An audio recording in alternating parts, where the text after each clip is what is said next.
we're going to do the integral of sine x over x from 0 to infinity.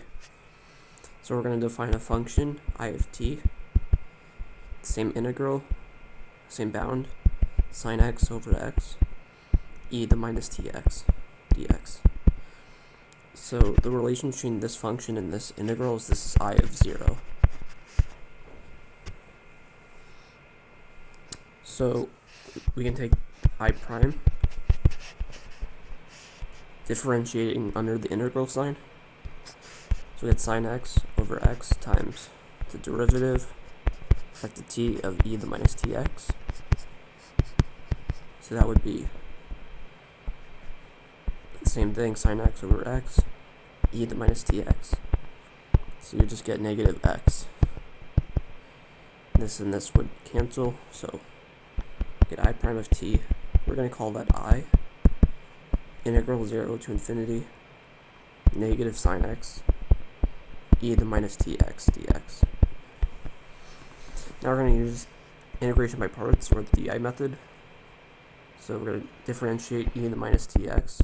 We're going to integrate negative sine x twice, so this would be cosine x, and this would be negative sine x. It would be sine x. The integral of cosine x is sine x. This would be minus t e to the minus tx. Another negative would cancel, so that would just be t squared e to the minus tx. You need plus minus plus. So this is e to the minus tx. I'm going to factor that out. Cosine x plus t sine x. And then we plug in 0 to infinity.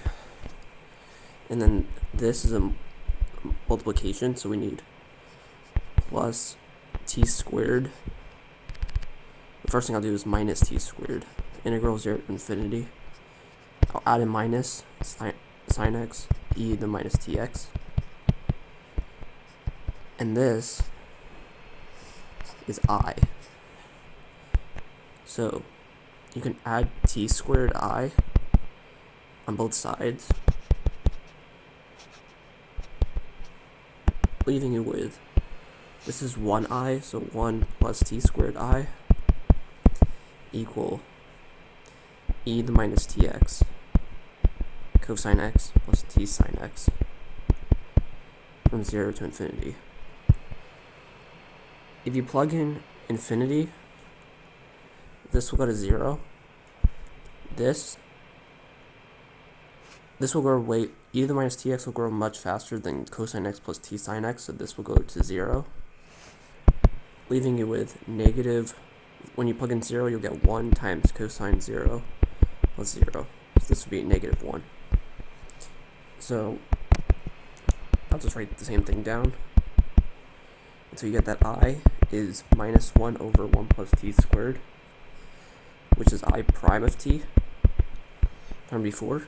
So I of t is the integral of minus 1 over 1 plus t squared dx. So finally we have that I of t is the integral, negative integral of 1 over 1 plus t squared. And you know this is negative inverse tangent of t plus a constant. For the original function,